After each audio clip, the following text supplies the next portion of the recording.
Good morning and welcome to Saturday special of Dr. Lamba's Awakening Call. Shintoism is a religion that originated in Japan and it is classified as an East Asian religion by the scholars of religion. The practitioners of Shintoism often regarded as a indigenous religion of Japan. Every region had its own religion to begin with, which is peculiar to the culture, to the thoughts, the mode of living of that religion. But one thing that characterizes Shintoism, that it's a nature religion. The essence of Shintoism is the Japanese devotion to invisible spiritual beings and powers called kami. They are invisible and they are not subject to any ritual, basically, to any personification, idolization, and here they resemble the monotheistic religions which don't believe in idol worship.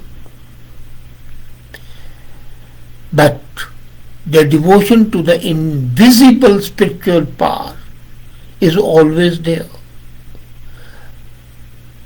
Still, any power which is believed, in which people have faith, would have certain rituals and so as Shintoism.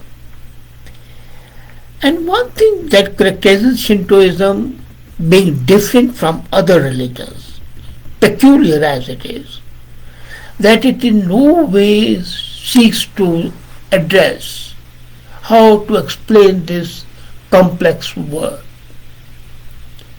It's very local religion. Though Shintoism is there in the whole of Japan, but it's basically a local religion, and every locality, every village, every commune has a local shrine rather than the religion as a whole. So there is no centralized authority. In Sikhism, for example, it's a 5 takhats. In Christianity, it's a Vatican, especially for the Roman Catholics. For Judaism, it's Jerusalem. For Muslim, it's Mecca. For Sikhs, as I said, 5 takhats, especially Golden Temple. For Hinduism, all the Jyotirlings. But Shintoism has local shrine everywhere and no centralized way of saying, well, this is the main place where people must pay pilgrimage. Scholars called Shinto, followers of Shintoism, as Shintoists, although the adherents never use this term. Now this is a curious thing again. All followers of 4 religions are proud of saying, I'm a Christian, I'm a Muslim, I'm a Sikh, I'm a Hindu. And I've seen nowadays they display openly their adherence to a religion. But this way Shintoism is much more advanced, much more religious in nature, that is something individual and you don't have to shout from the rooftops to say that you belong to this religion. And because there is no central authority, this religion has a lot of diversity. There is no centralization, so diversity is there. People believe in Shintoism, they go to the shrine, perform the ritual, invisible spirits called kami and shrine, and that's it. And now come to that. When we say kami, kami are not God or gods. They are spirits that are concerned with the human beings.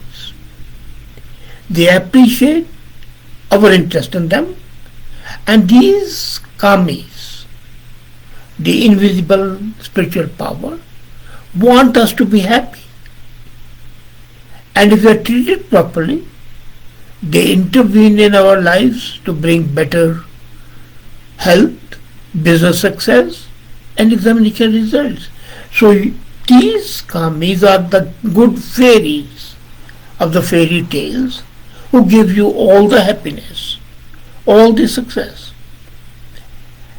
And it is localized to the religion extent that many Japanese will have a tiny shrine in their own homes. You might say, well, every religion has that. The Muslims have Quran, the Sikhs have Guru Granth, and they can have it in their home and pray. Yes, but still there is a centralized place, a Gurdwara at a local place, and then the main centers, as I said, Mecca or Golden Temple or Vatican, but not here. And then, it's an unofficial national religion. There is no official recognition of that.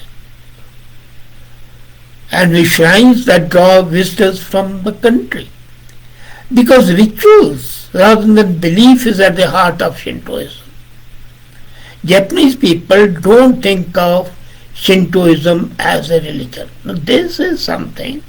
They believe in Shintoism, they go by Shintoism, but they don't consider it a religion. They consider it an aspect of Japanese life. The way Radhakrishnan, Dr. Radhakrishnan, the former president and a philosopher, said that Hinduism is not religion, it's a way of life. So this Shintoism is essentially an aspect of Japanese life, and that has enabled Shintoism to coexist happily with Buddhism for centuries.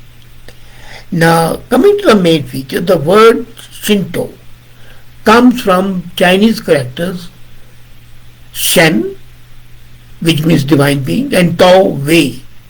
So this is the way of the spirits. Then shrine visiting and taking part in the festival play a great role in binding the local communities together. It's like the fairs that you have.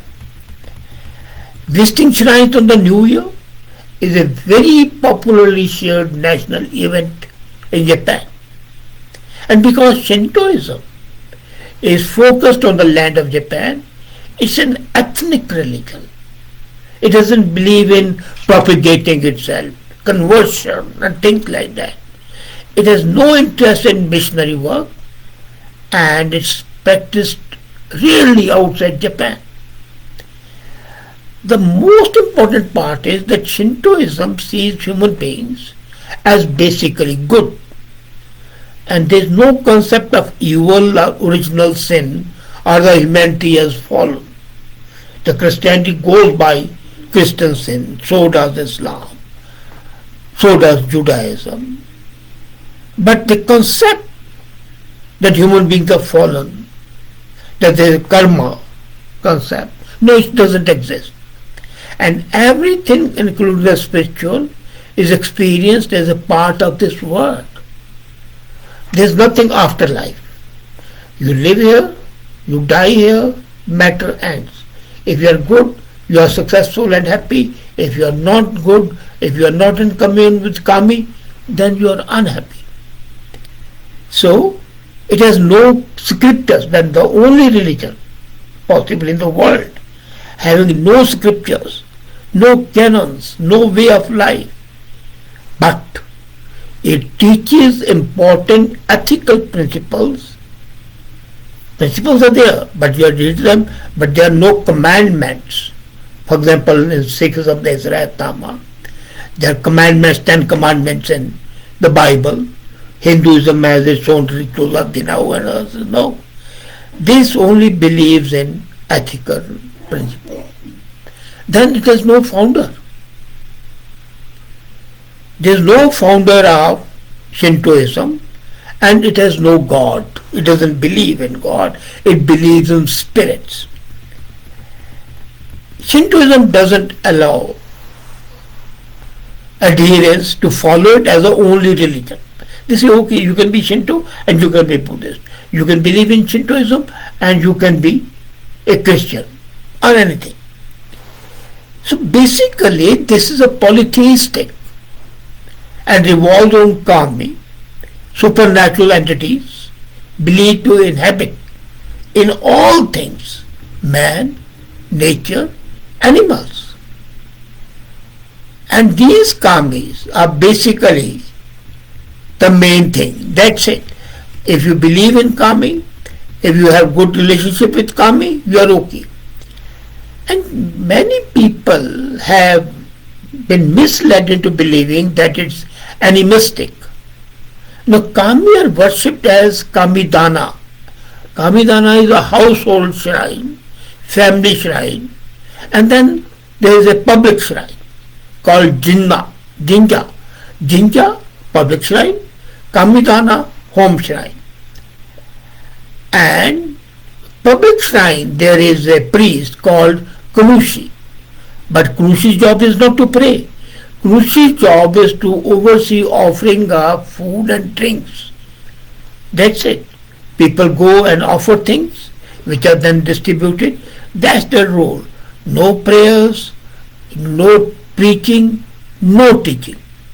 So main purpose is to cultivate harmony between human beings and kami and solicit the blessing of kami. Then there are common rituals like Kagura. Kagura is a dance. This is a seasonal dance, rites of passage. And then, public shrines do one thing, they give amulets to the adherents. And basically, there is a major conceptual focus on ensuring purity. The main thing is ethics. The main thing is purity of soul, of mind. But two things are very important. Ritual washing and bathing.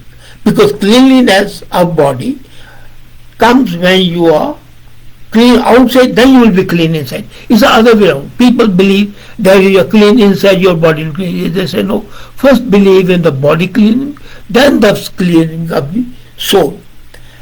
And there's lot of emphasis on moral code, but no belief in afterlife, after death life beliefs. And that are deemed capable of becoming kami. When you die, then you become kami if you have been good. Because kami are all good fairies, good spirit.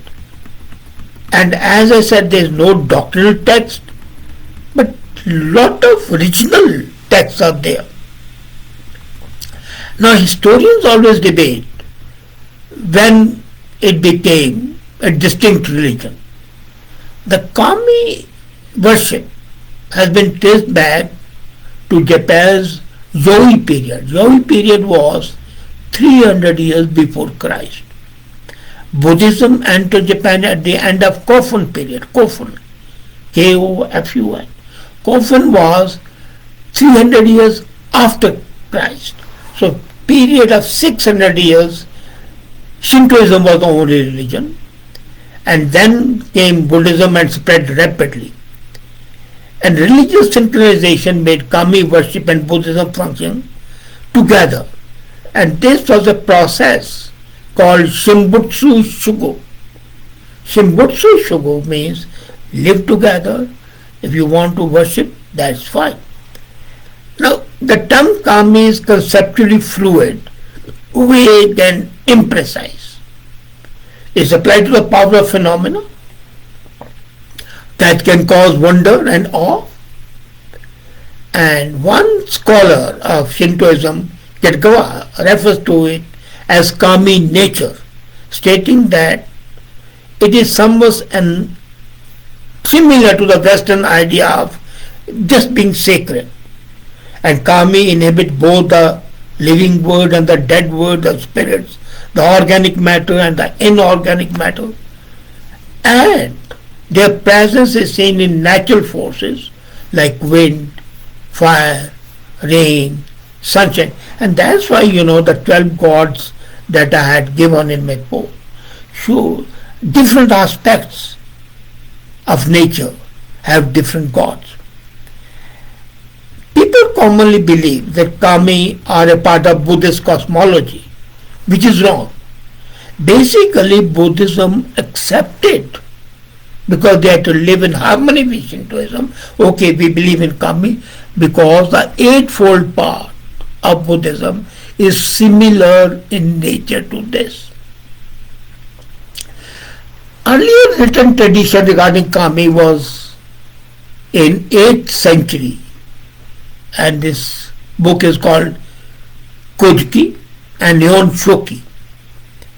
Then the imperial household adopted Buddhism, Shintoism combined, called Shimbutsu Shugu as I've referred, and in the Meiji area, which was from 1868 to 1912, the national leadership expelled Buddhist influence from kami worship, and then they formed the state Shinto. So here official recognition was given to Shintoism, and it was in 19th century. So there was revival of nationalism, and many historians regard it as an origin of Shinto as a distinct religion. Now, till now it was a common personal religion, and now it became, and then shrines came up, growing government influence, and citizens were worshipped to made to worship, encouraged to worship the emperor as a kami. While kamis are invisible spirits, they said the emperor represents the personification of kami. So if you worship emperor, you are worshipping kami. Then the early 20th century, the Japanese empire was formed, and Shintoism then was exported to the East Asia. But when Japan was defeated in World War II, then again Shintoism was separated from the state, and today it is primarily found in Japan, some parts of Korea, especially South Korea. There are about 100,000 public shrines in Japan, and practically every household has a private shrine. But there are some practitioners of Shintoism in USA. Some are there in Germany. But curiously, you don't find this religion either in in China or in India. And in India you find all religions. Most of the country's population takes part both in Shintoism and Buddhist activities. Festival the same. So Japanese culture basically depends on Shinto, and all Japanese civilization aspects are Shinto oriented, and no Japanese discourse is complete without reference to kami. So started as an individual religion, had no communal overtones, had no scriptures, no gods, but primarily ethical in nature. This religion is essentially revival of humanism and a reminder that man's good deeds are important rather than empty rituals. So this is remain basically an island of individual liberty, shorn of all rituals, all dogmatic scriptural bindings, all conventions, relates to the spirit of mankind which pervades everything, organic, inorganic, animalistic, plant life, and mankind. It's a combining force and represents the cosmic force in reality. Thank you.